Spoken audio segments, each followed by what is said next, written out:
What's up, everyone? Thralls Middle here once again. I'm Necrotic Nick. Shredlord. And we have an album review for you. So, one that, of course, was on our radars was the newest one from Dream Theater, A View from the Top of the World. This comes out on October 22nd on Inside Out Music.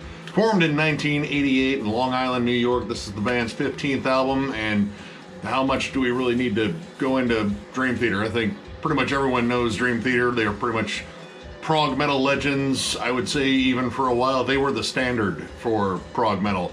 And they're back with their second album since their big misstep, at least as far as we're concerned, with The Astonishing. Now, an interesting thing though, years ago when we were just starting this channel, this was Shred and I's first review, was Distance Over Time.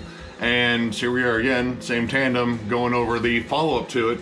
And I already like this one a bit more. I would agree. This from the jump already had a different vibe to it right away from the opening track. And of course the opening track is everything you come to know of a Dream Theater, basically an opening suite.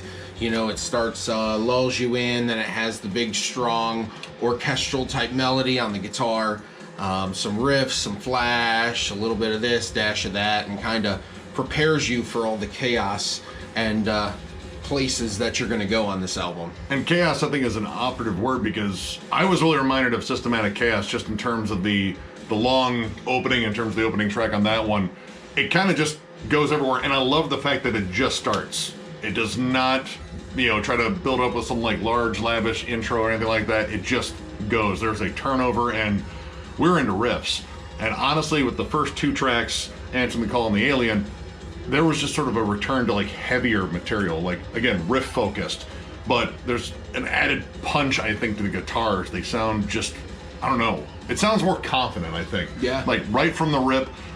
Distance Over Time, it kind of felt like it was like, all right, we kind of need to get back to it because that Astonishing thing didn't work out so well. This one, I think they just pretty much is like, listen, we got all the bugs out. I think we can just go out there and just riff it out. Again, first two tracks really set the pace.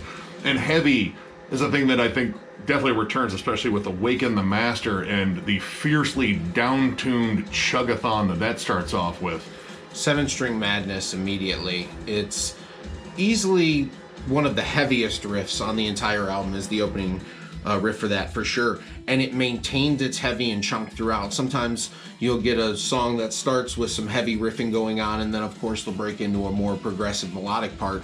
For the most part, Awaken the Master pretty much stayed hard and strong for the entire track. I want to say there's even like some almost Sabbath-y kind of, dare I say, like doomy moments on there, like a little bit of extra wah of the guitars and the bass, and it almost kind of reminded me of Electric Funeral just there for a minute, but of course goes into lavish leads, which of course, if you're a lead fanatic, this is another album for that, of course, because it's Dream Theater and John Petrucci is just shredding his ass off in this, and you know, he's just doing what he does. I really can't say if this is his best performance, because I think he has a lot of best performances. He's just remarkably consistent, and he kills it once again on here. He hasn't dropped the ball, or he hasn't lost anything, that's for sure. He continues to find ways to be creative, come up with new melodies, and come up with little new bursts of things to add into solos and stuff. By this point in his career, he has an established style and established sound, and he'll still find ways to add little creative licks here and there, new things that you haven't heard him do before. And that's always awesome to hear, especially for somebody who's been doing it as long and as up there as he has. Yeah, it's hard to maintain like a level like that for so long, and I mean, he's been doing it. So there's only 7 tracks on this album, and most of them have a very cohesive feel. I still feel like this song feels cohesive, but it definitely stands out a little bit from the rest because of the hook in the chorus. I feel like that is Invisible Monster. It definitely is a Dream Theater song, but when you compare it to the rest of the material on this album, it doesn't maintain some of the heft, because even in other songs, when they go progressive and melodic on these choruses, it's not as majory as this one is. Yeah. So, not a bad thing at all. It's a good hook, but it feels slightly out of place on here. It feels a little tame, because the rest of the album I really feel like is kind of rife with, you know, experimentation, or at least like the usual experimentation they do in terms of just let's go on a journey. Let's take this bridge for a walk and do some really crazy shit. This one kind of feels like the single, the Dream Theater single, because it's still 6.5 minutes. That is a single for them technically, but it's a little tame. I kind of miss the hook on the chorus. Like, the chorus doesn't necessarily deliver the big hook, and while I'm not like the biggest James LaBrie fan, he does a good job, and he does deliver some very epic sections on here, but this wasn't one of them. This is the only song in here that I think really kind of stood out to me. It's just like, it's a Dream Theater song, but it's not one I would go back to. Now, one that I thought was very interesting, just because the completely different feel, even as far as like, Invisible Monster, was Transcending Time. This sounds like a Rush song. It sounds like Time Stands Still in the beginning.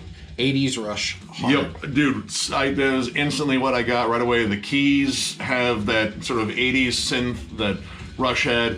Very Spirit of Dream Theater Radio. I don't know, like it's very major chord centric. Like, it's kind of happy, it's kind of airy. It does deliver some like, heavier riffs in there, but that isn't the complete mood. The mood of it is actually, I would say, almost removed from a lot of the stuff on here, because this definitely gets heavy and chunky in spots. This is a very different song, but me being a giant Rush fan, I don't know, I really just kind of latched onto it. And I don't know, it almost feels like a tribute. It almost feels like a tribute. It's so close, but really good song. And I don't know, I just like the fact that they had like a really interesting standout song on there, because the rest of us kind of goes back in the usual Dream Theater territory, but it's kind of the territory that I've missed for a while. Yeah, it was a lot of the aggression and adventure that we haven't had. It's a certain variety of fire, I would say, that we haven't had in Dream Theater albums in a while, because they were focusing on other things, and that's cool. But hearing this album in its entirety and going back to some of the things in earlier Dream Theater that made them special definitely made this album stand out to me. And especially the fact that we got a 20-minute epic to close the whole thing, which definitely was kind of missed on Distance Over Time. I think the longest track on there was 9 minutes. This thing is a monster, and it really does take you on a journey. Like, they pretty much just open the entire can of Dream Theater worms. Written in movements, there are 3 parts to it, and they all definitely explore different feelings. I love the fact that they include some orchestral elements. There's a harp in there. There's, well, probably synth strings, but, it still sounds cool. And probably my favorite part is the thrashy break at the end. It goes almost full tilt like Megadeth. Just a solid thrash riff, really great leads, which Petrucci owns on that one flat out. And going through this, it was hard for me to latch on the fact that this was an Andy Sneap production, because this really doesn't sound like a lot of his production. It feels much warmer, and the bass is so prominent. It just feels kind of different for his production. I bet you he had liner notes from Petrucci. Yeah, Petrucci might be a little particular about his band sound. I don't know. I'd say so. And honestly, I can't say anything that I probably haven't said about any Dream Theater release when it comes down to the musicianship, because the musicianship is top-notch once again.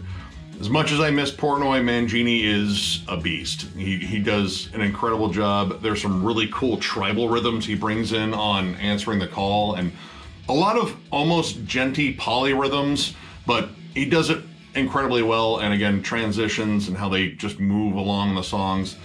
Musicianship's always top-notch with Dream Theater. That's pretty much, guaranteed. But overall, I really dig this. In fact, I dig this, again, more than Distance Over Time, and I rated that one pretty high.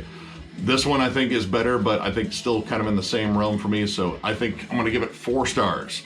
This is honestly the follow-up I wanted to The Astonishing, to pretty much just obliterate The Astonishing. Like, yeah, we're never going to do that again. We're sorry. We got the big 20-minute epic again. The riffs are out front. It is more guitar-centric, and these songs are just super well written. Like, everything about Dream Theater that you love and maybe you have missed from like some of the earlier albums, I think is returned somewhat on here. If you're a giant fan of Dream Theater, definitely go check this out. I'm pretty sure you're as hyped as we are, but yeah, Dream Theater's back.